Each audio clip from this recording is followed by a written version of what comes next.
Curso de anatomía del aparato locomotor, clase correspondiente a la semana número 1.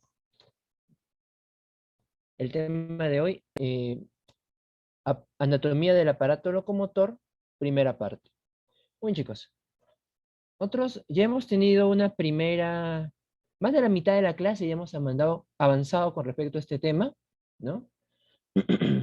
Y nos quedamos específicamente en este punto, en el cual yo les estaba explicando detalles sobre la forma, ¿ok? La forma que tienen los huesos. Y esta forma que presenta, ¿ok?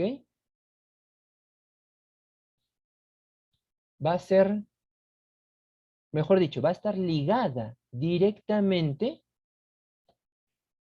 a la función que cumplen. Entonces, lo que vamos a ver ahora de manera general es qué funciones pueden cumplir los huesos y cuál de todas estas es la más importante, porque hay que decirlo. De entre todas las funciones que cumple el hueso, hay una de estas que tiene mayor relevancia. Entonces, comenzamos primero con la función de sostén, ¿ok? Función en la cual los huesos sirven como punto de anclaje, ¿ok? ¿A qué se refiere con esto de punto de anclaje? A ver, lo que pasa es que todas las estructuras, para estar ubicadas dentro de una posición, dentro de un lugar específico, necesitan unirse a una estructura ósea. De tal manera que esta estructura ósea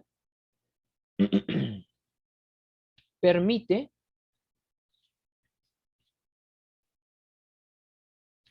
que valga la redundancia, todas las estructuras que podrían ser, digamos, las vísceras, el corazón, el pulmón, los músculos, los ligamentos, inclusive la piel,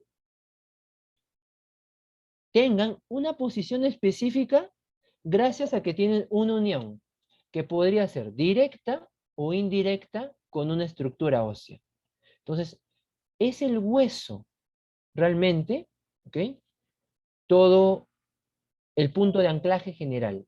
Por eso es que se le llama de manera general la función de sostén. La otra función que aparece es el de movimiento pasivo.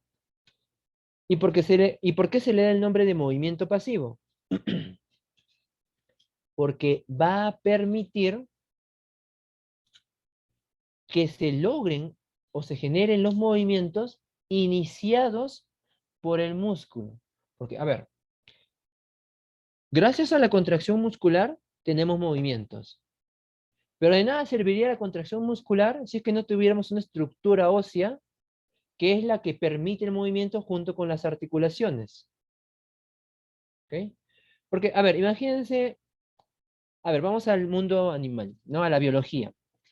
¿Qué animales o qué animalitos ustedes creen que se logra mover a pesar que no tiene una muy buena estructura ósea y solamente tiene contracciones musculares? A ver, díganme. Hay ejemplos en nuestra naturaleza. Las serpientes. Muy bien, las serpientes, las culebras, los gusanos, también leo por acá.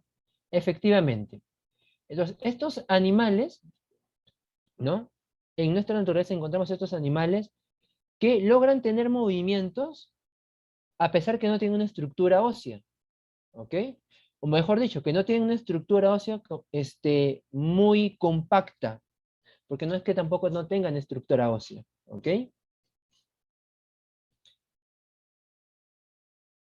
Pero si no tienen estructura ósea, ¿qué tipo de movimientos tienen? Tienen solamente movimientos serpenteantes, lo que conocemos comúnmente como movimientos de arrastre. Si no tuviéramos estructura ósea, nosotros tendríamos que movernos como lo hacen estos animales, ¿no? Entonces, es por ello tan importante que es nuestra estructura ósea. La siguiente función es mucho más fácil de entender. La función de protección. Exactamente, porque hay muchas estructuras óseas que rodean a órganos internos, que puede ser a nivel torácico, a nivel de la pelvis, a nivel del cráneo, ¿no? Que van protegiendo órganos y tejidos de gran relevancia. Por ejemplo, a nivel del cráneo se está protegiendo toda la estructura encefálica. A nivel de la caja torácica, las costillas y el esternón protegen muy bien a los pulmones y al corazón. A nivel de la pelvis, ¿no? Esta estructura ósea protege, en el caso de las damas, principalmente el órgano reproductor, ¿no? Y esta estructura ósea también protege de forma parcial este, al sistema urinario, específicamente a la vejiga, ¿no? Entonces, por ahí va la función. Luego está otra función muy interesante, la función de hematopoiesis. ¿Y qué significa o de qué trata esta función de hematopoiesis? En palabras sencillas, la hematopoiesis consiste en la síntesis o creación de nuevas células sanguíneas a partir de la médula ósea roja. Es decir, gracias al centro de la médula, que se encuentra principalmente en los huesos largos, gracias a eso se pueden generar, crear, o dicho de otra manera, sintetizar nuevas células sanguíneas.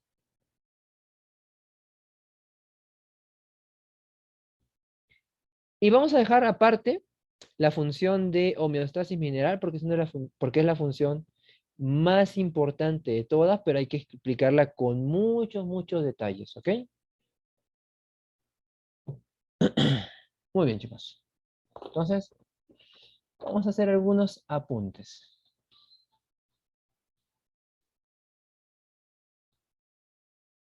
Hasta aquí. ¿Se logró entender todo o hay alguna duda o algo que les haya enseñado, por ejemplo, en caso de los chicos que vienen de otro grupo, que les haya enseñado su profesor o profesora? Si hay dudas o algo que más o menos va en contraste con lo que se les ha enseñado antes, también díganmelo. A ver, vamos a colocar aquí funciones óseas.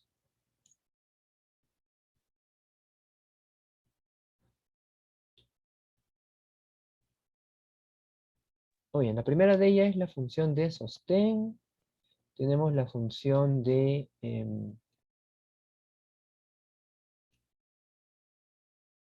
movimiento pasivo.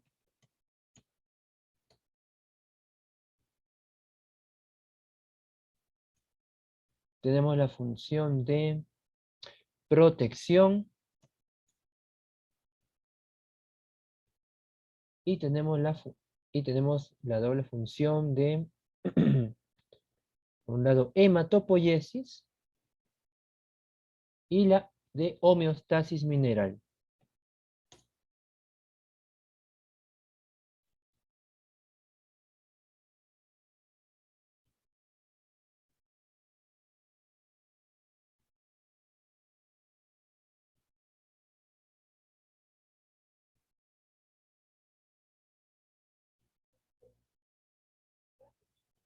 Muy bien.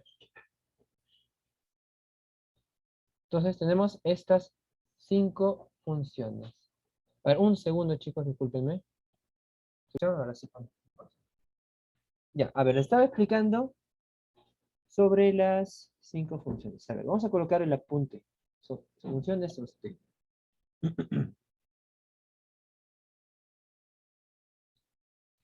La función de sostén también podríamos llamarla función estructural, ¿no? En algunos libros también aparece con ese nombre, función estructural.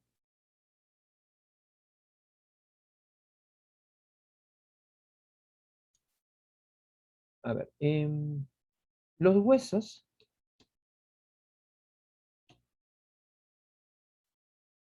sirven como puntos de anclaje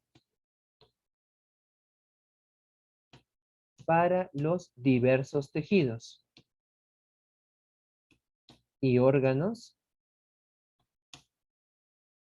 para que estos mantengan una posición anatómica fija. Muy bien. Movimiento pasivo es el otro.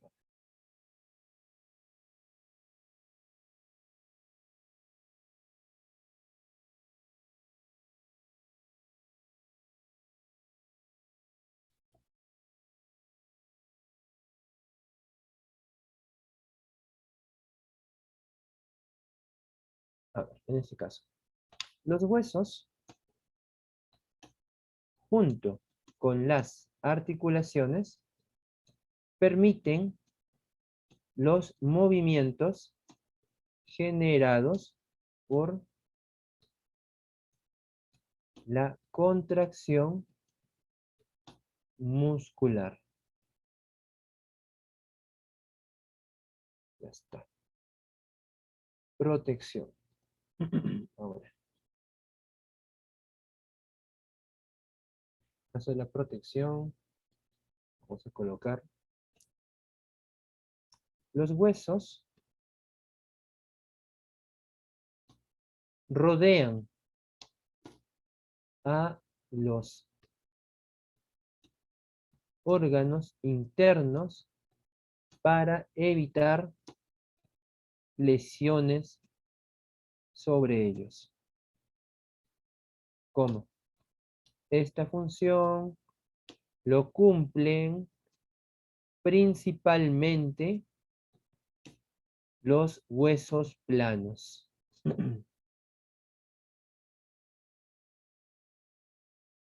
Muy bien, ahora hematopoiesis. Vamos a colocar.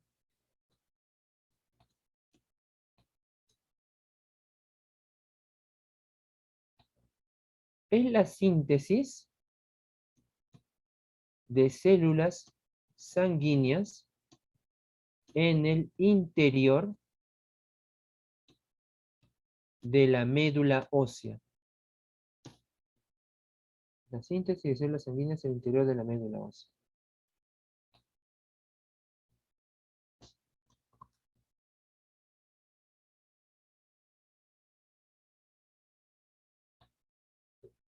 Gracias, mejor dicho, esta estructura se encuentra en los huesos largos. Muy bien. Luego tenemos la función de homeostasis mineral.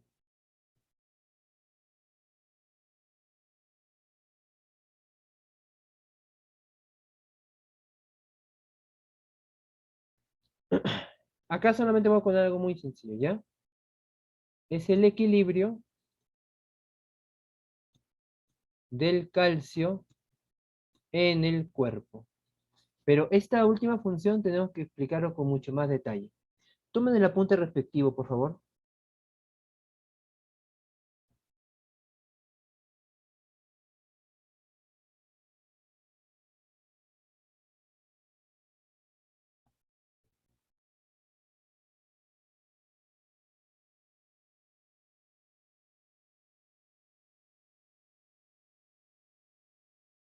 Muy bien.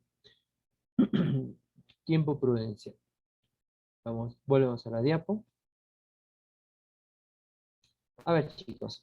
Ahora vamos a ver la función justamente que les nombraba, la de homeostasis. ¿Y en qué consiste esta función? Consiste simplemente en que, gracias a que los huesos son la estructura de reserva mineral,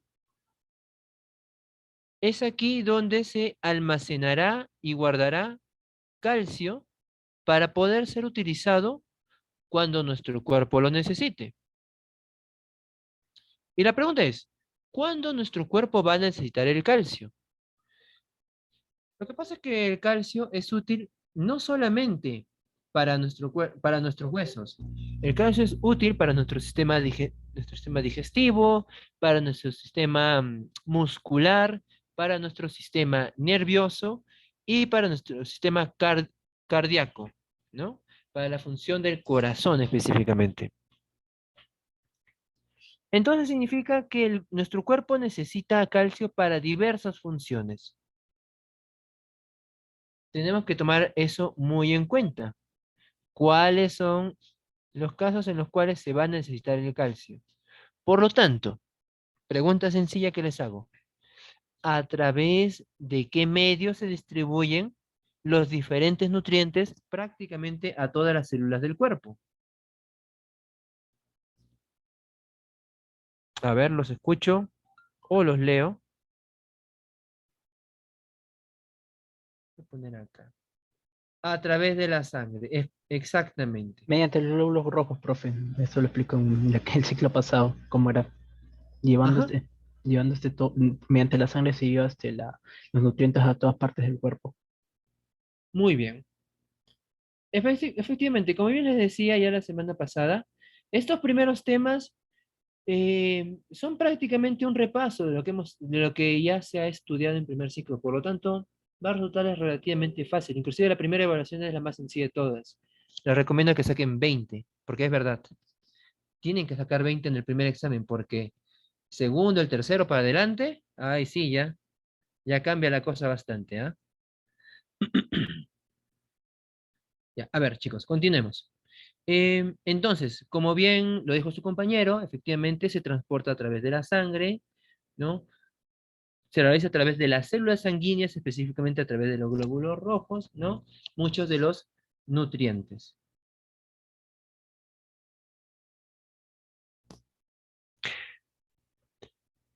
Entonces, ¿qué nos importa más? A ver, digan. ¿Nos importan los niveles de calcio en el hueso o los niveles de calcio en la sangre? ¿Qué dicen? En la sangre, muy bien, como colocan en el chat. Chicos, esas respuestas pónganlo en comentarios abiertos, porque a veces veo que están en comentario directo y que todos lean, sus compañeros también pueden que vayan leyendo sus respuestas. No tengan miedo de dar sus respuestas. Aunque se equivocaran, igualito, no tengan miedo de dar su opinión. Ya, a ver. Entonces, muy bien, lo han hecho en la respuesta, ¿no? Por lo tanto, lo que necesitamos es lo siguiente.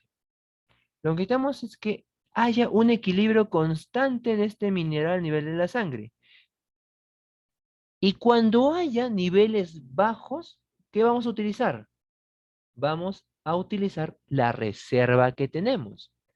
La reserva viene a ser justamente lo que tenemos a nivel del hueso. Y cuando tengamos niveles muy altos de calcio, vamos a hacer como hacemos con la mayoría de las cosas que tenemos en grandes cantidades, es decir, guardarlo, ¿no? Guardamos este calcio, en este caso la zona de reserva viene a ser el hueso, lo vuelvo a repetir, aunque parezca em, que estoy haciendo una repetición constante, pero prefiero hacerlo así. Muy bien, y lo que estamos mencionando, ¿cómo funciona esto? Se debe gracias a las células y a las hormonas que tiene nuestro cuerpo. En el caso de este equilibrio del calcio, lo que importa son las hormonas que vienen desde la glándula paratiroides.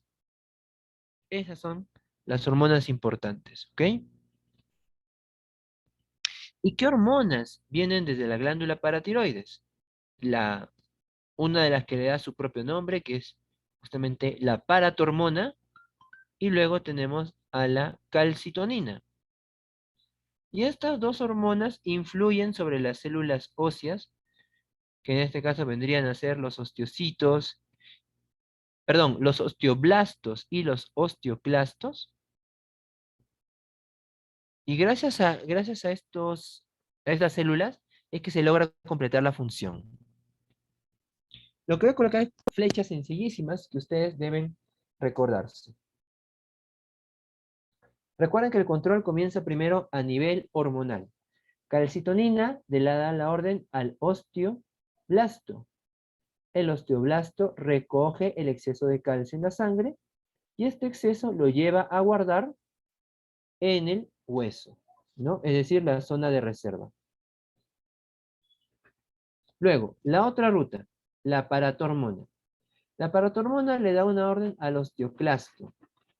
Este osteoclasto va hacia el hueso.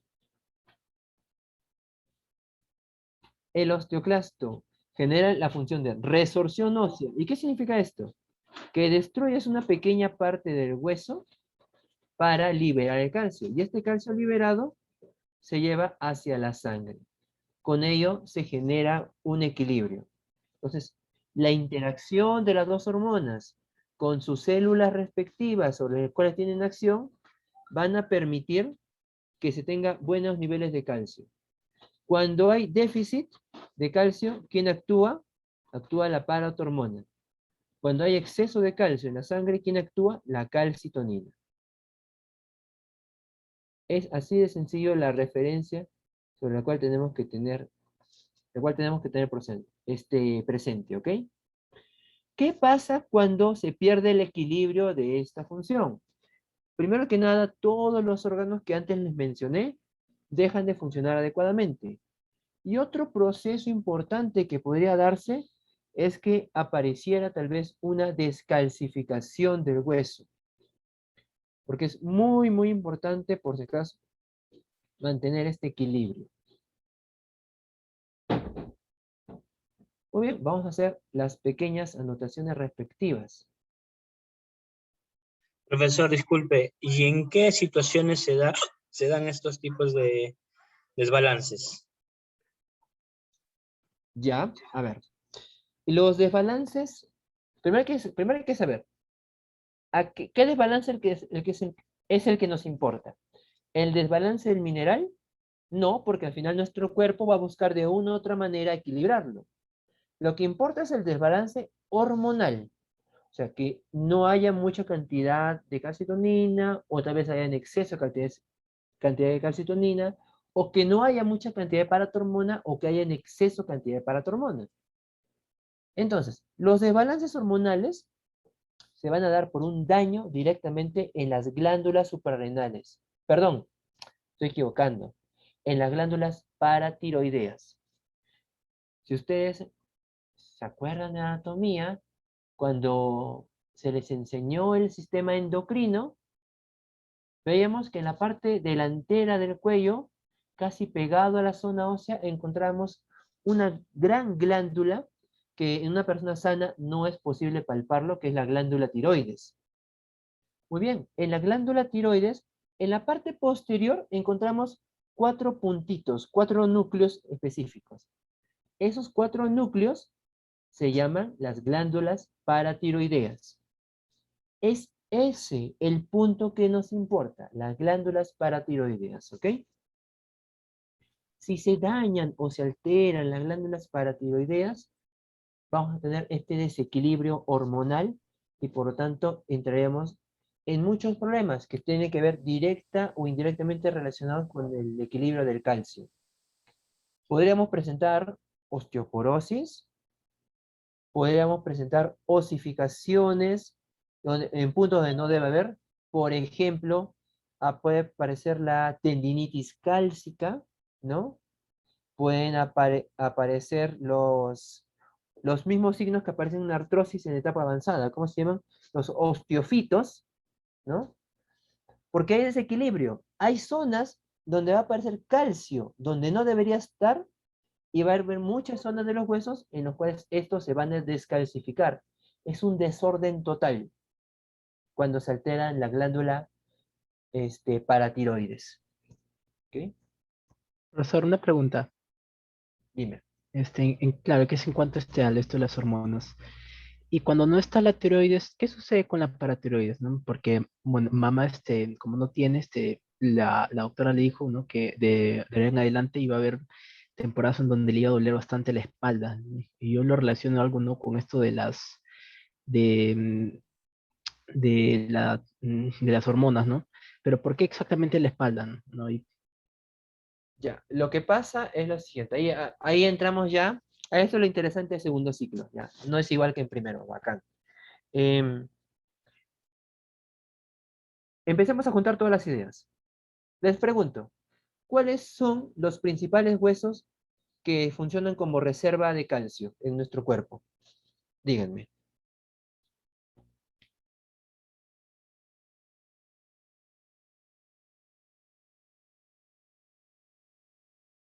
A ver, los huesos grandes.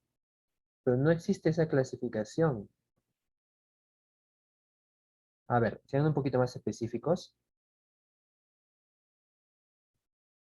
¿Los huesos largos? No, curiosamente los huesos largos no son reserva, no son la principal reserva de calcio.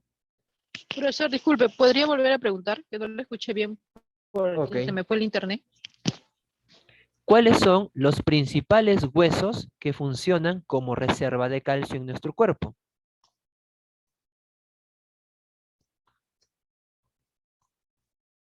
Muy bien, he leído una respuesta en el chat. Los huesos cortos. ¿Ok? Exactamente. Los huesos cortos son los que funcionan como principal reserva de calcio.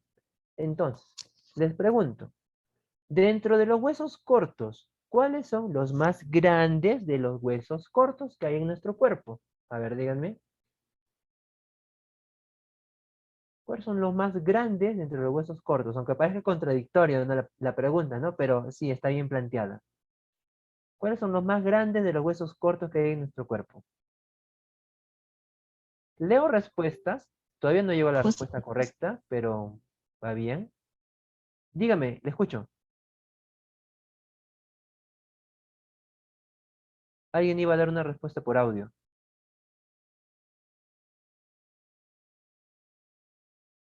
Bueno, espero que se anime después a dar una respuesta por audio. Pero ya leí una respuesta correcta en el chat. Las vértebras, chicos. Las vértebras son los huesos, son huesos cortos, ¿ok? Pero dentro de los huesos cortos son los más grandes que hay. ¿Por qué se llaman huesos cortos? Porque al final todos sus lados son casi de la misma dimensión. Es decir, no tiene una diáfisis elongada ni tiene una diáfisis aplanada. Su diáfisis es media rara porque presenta una misma dimensión en todos los ángulos. Por eso se considera un hueso corto, ¿no? Las vértebras.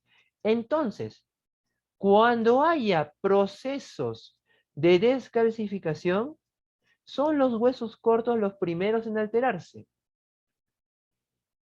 La prueba es mucho más fácil de realizar a nivel de la muñeca, pero realmente la zona que más se altera cuando una persona tiene osteoporosis es la columna. Entonces, con ello estoy dando la respuesta a su compañero. ¿Por qué si su mamá presenta problemas tiroideos, le duele la espalda? Porque si presenta problemas tiroideos, lo más seguro es que también presente problemas paratiroideos. Y el problema paratiroideo va a haber alteraciones del calcio. Por lo tanto, la zona más afectada directamente es la zona de la columna. Por ello, ante presiones excesivas, sobre todo si tiene un peso relativamente alto, puede fácilmente generar dolor en la zona de la espalda. Miren, como de un dato, vamos empezando a escarbar en todo nuestro conocimiento, empezamos a hilar datos y sacamos la respuesta. Eso es lo que ya ustedes tienen que empezar a hacer desde ahora en segundo ciclo. Porque ya no están como el primer ciclo en el cual se les mandaba información, Ahora tienen que empezar a hilar cosas. Esa es la gran diferencia, por lo menos en este curso, ¿no? Por eso yo les dije desde la semana pasada, háganme preguntas relacionadas al tema, ¿ok? Si no está relacionado al tema, les diré, lo veremos en el tema que corresponde. Pero si está relacionado al tema de hoy, como la pregunta que realizó su compañero, sí lo responderé e inclusive es un plus porque ustedes aprovechan esta información que yo no tengo planificada en la clase y doy como respuesta. Muy bien, chicos. Entonces, ya entendieron una relación interesante, ¿no?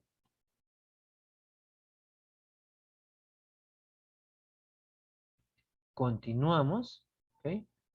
A ver, ponen una pregunta. ¿Los huesos cortos, las vértebras no entrarían en la clasificación de huesos irregulares? Sí, es verdad. Pero los huesos irregulares pueden combinarse. Mejor dicho, la clasificación de huesos irregulares puede combinarse con las otras tres. Es decir, puede haber irregulares largos, irregulares cortos e irregulares... Bueno, irregulares planos no existen, pero sí hay irregulares cortos e irregulares largos. Esas dos combinaciones sí se dan. Como también podríamos decir que es un hueso corto y a la vez es un hueso sesamoideo, por ejemplo, ya que estamos ampliando el panorama a eso, ¿no? Podríamos decir que es un hueso corto y también es un hueso neumático, ¿no?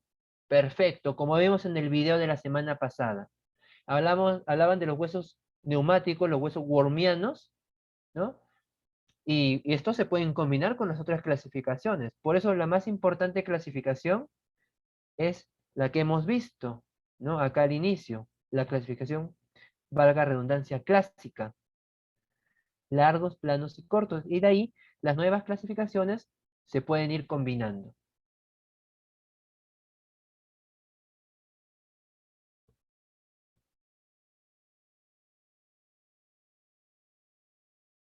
A ver, dos situaciones. Déficit de calcio, exceso de calcio. Déficit de calcio. ¿Quién detecta este déficit de calcio?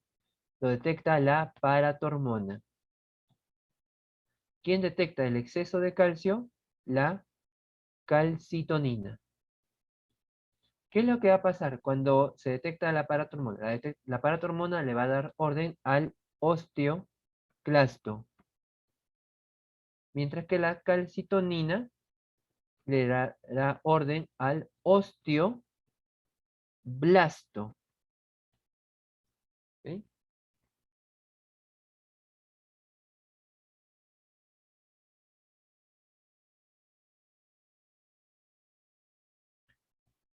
Cada uno realizará su propia función que le corresponde. En el caso del osteoclasto, irá hacia el hueso y realizará resorción ósea, ¿no?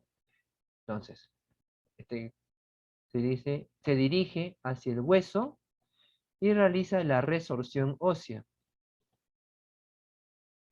Resorción ósea. ¿Para qué? Para liberar calcio. ¿Y esta liberación de calcio, para qué nos va a servir? Para que sea transportado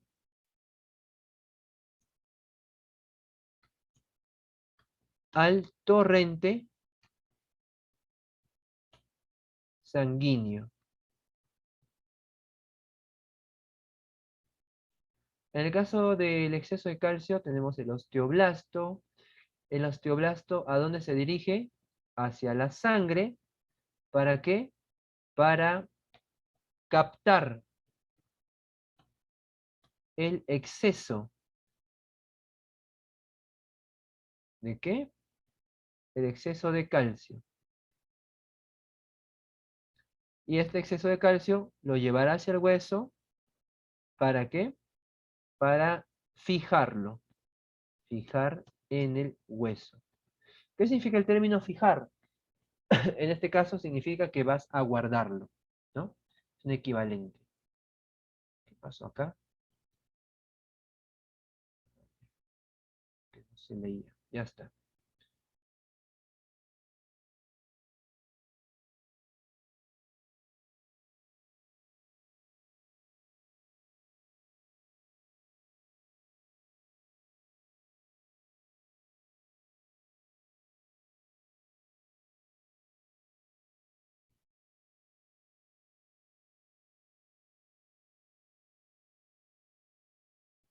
Muy bien.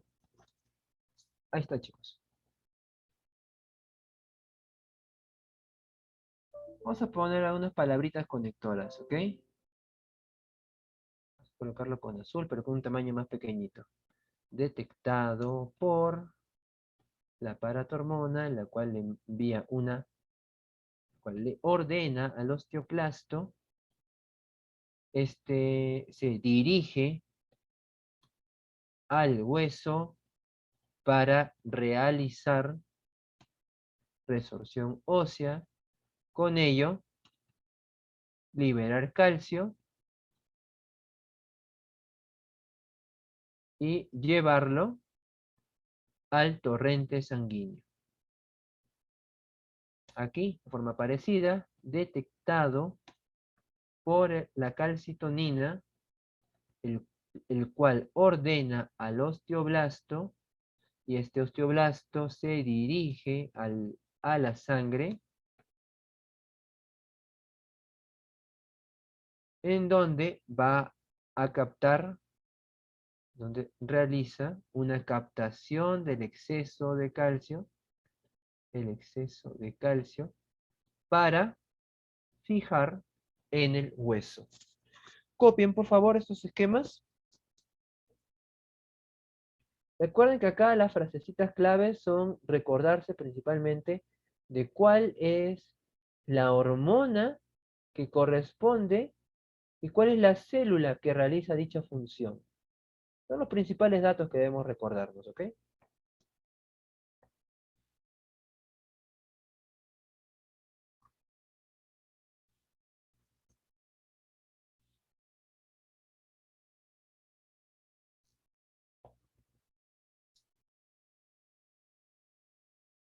Muy bien, continuemos.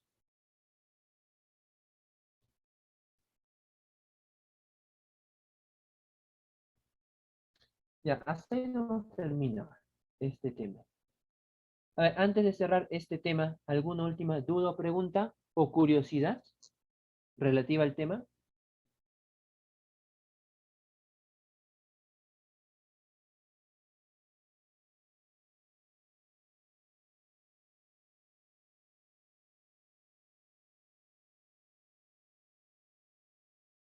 ¿No hay ninguna duda?